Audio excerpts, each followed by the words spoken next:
Within the last couple of years, I seriously don't think there have been two shows that have blown up more in polar opposite directions than Hazbin Hotel and Smiling Friends. Seriously, before I'd even heard of Hazbin Hotel's premise, all I saw online was why I should hate the show, with an entire army of commenters talking about how cringe it was. And that also includes the comments that were in my pollings. Many of you just outright said the show was dog shit. But before I knew it, I'd found myself listening to the songs and memes, video edits, and just outright clips online. And I will lie, I could totally see why this both picked up in popularity and in ire. I was both tapping my feet to the songs like Loser, while simultaneously questioning the strange designs of the show's characters. Like, why does this girl have an X on her eye that clips over her hair? How come all the devils look like cartoonishly similar to one another with little to no alteration? And why are all the angels literally just the same design, but they're labad? Well, there's no question that the show has a distinctive look reminiscent of something you'd see at a Hot Topic in the early 2000s. And as a 30-year-old boomer myself, that isn't much of a slight against it. However, most of the criticism that has been directed at the show goes beyond its aesthetic, as its creator seems mired in controversy. Is any of that controversy legitimate, or is it just drummed up internet buzz? Before Mr. Boone gets into the thick of it, please consider clicking that like button, subscribing, and dinging the bell for more spicy content on television and film. Now let's get back to that nasally chap who can't afford a mic battery since it keeps slowly dying on him mid-recording session. One clear difference between the two shows is that while Zach Hadel and Michael Cusack are incredibly self-aware, even going as far as to call their show stupid. The point of the show was just to not make anybody even think or feel anything but just maybe a laugh or fear, one of the cases of the episodes. That was on purpose. That was intentional, to just get something as close to a genuine reaction as we could.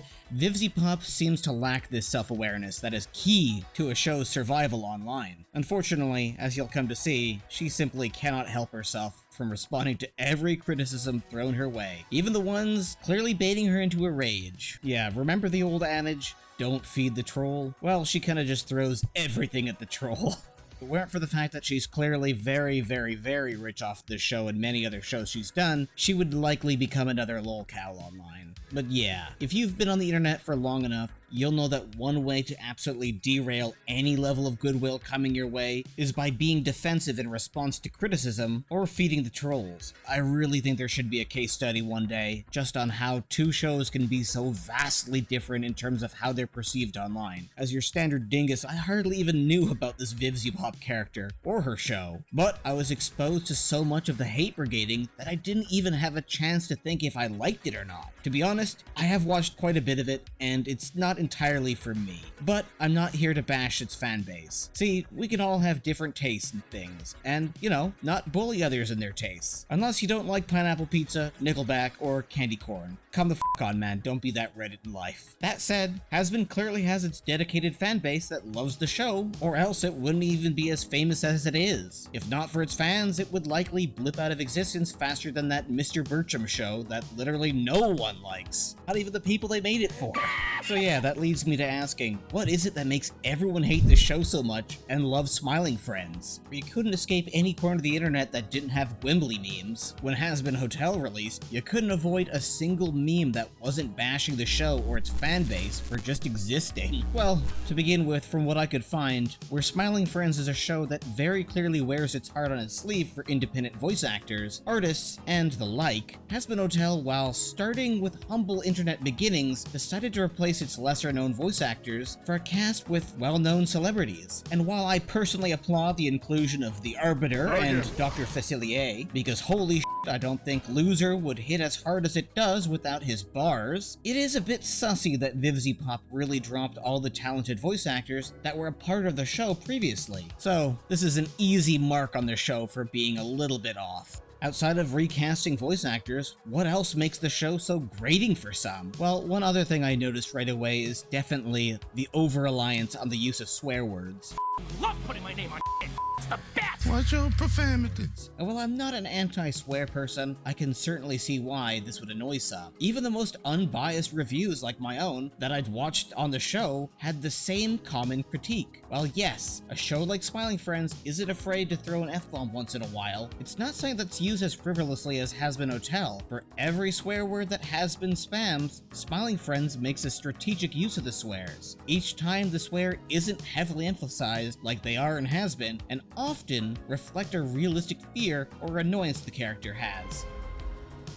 How many people killed this guy? But even then, while it was aired on television, Smiling Friends actually censored each word, which arguably, in my opinion, made the scenes a whole lot funnier. The F are they called again? Except for that instance, because he didn't actually swear, and that actually made it kind of more funny that it was bleeped out. God bless Mr. Boss.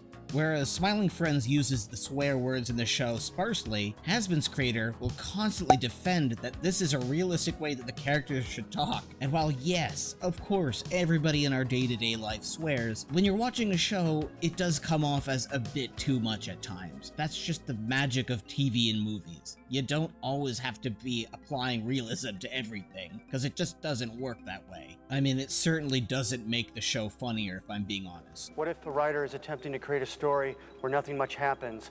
Where characters swear every 2 seconds, it's just like reality. You just say f all the time. And why the f are you wasting my 2 precious hours with your movie?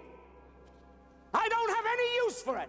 To many, including myself, it just comes off as trying far too hard to be mature by substituting actual mature character writing for swear words, which just doesn't work. And while I'm sure there are numerous occasions in which the show is pretty mature, in a way those moments are somewhat negated by just how over the top the writing can be at times. This is actually much more a symptom of a greater issue with many adult animated series these days, but that's a topic for another time. And hey, if you want to hear me yap about that some other time, by all means, let me know in the comments below. From what I can tell, Hazbin Hotel is a series that squarely falls into that niche of shows that many love and many love to hate.